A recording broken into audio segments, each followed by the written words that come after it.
एक बार की बात है, शहर के बाहर एक पुराना भौती होटल था। लोगों का कहना था कि रात के वक्त वहाँ अजीब व गरीब आवाजें आती थी और कभी कभार लोगों ने वहाँ भूतों को भी देखा था।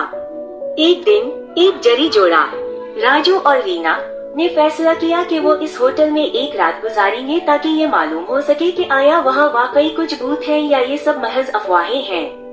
दोनों ने होटल में चेक इन किया और कमरे में जाकर आराम करने लगे। रात के वक्त जब सब कुछ खामोश हो चुका था, राजू और रीना ने अचानक एक अजीब व गरीब आवाज सुनी। वो आवाज दरअसल होटल के लॉबी से आ रही थी और इसमें हंसने और गाने की आवाजें शामिल थीं।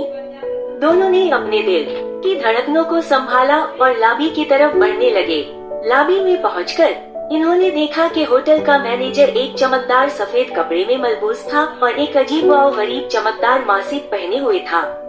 मैनेजर ने मुस्कुराते हुए कहा, खुश आमदीद। आज रात आप लोगों को एक पजल हल करना होगा, वरना आप यहाँ से बाहर नहीं जा पाएंगे। राजू और रीना ने हैरत और थोड़ी सी घबराहट के साथ पूछा, पजल क्या है?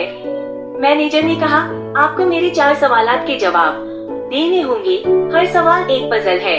आपके पास 5 मिनट हैं। पहला सवाल था, ऐसी कौन सी चीज है जो हर वक्त चलती रहती है लेकिन कभी थकती नहीं?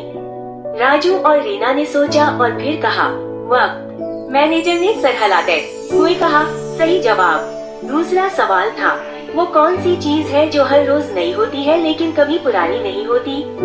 राजू और रीना ने फौरन कहा, कैलेंडर। मैनेजर ने दोबारा सही जवाब दिया। तीसरा सवाल था, वो कौन सी चीज है जो हम देख सकते हैं लेकिन छू नहीं सकते? राजू ने फौरन जवाब दिया, ख्वाब। मैनेजर ने फिर से सर हिला दिया। चौथा सवाल था, वो कौन सी चीज है जो हमेशा रात को आती है लेकिन कभी सुबह नहीं होती?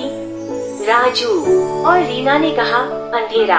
मैनेजर ने खुशी से कहा, बिल्कुल सही। आखिर में मैनेजर ने कहा, अब मुझे बताओ, वो कौन सा भूत है जो सबसे ज्यादा डरावना होता है? राजू और रीना ने सोचा और हंसते हुए कहा, वो भूत जो हमें पजल हल करने पर मजबूर करता है। मैनेजर हंस पड़ा और कहा, आप दोनों ने सही जवाब दिया, इसलिए आप लोग यहाँ से बेखौफ जा सकते हैं। इस तरह राजू और रीना ने होटल की भौती मुहिम जोई का खूब लुत्फ उठाया और मैनेजर की चालबाजियों के बावजूद खुशी खुशी होटल से निकल गए।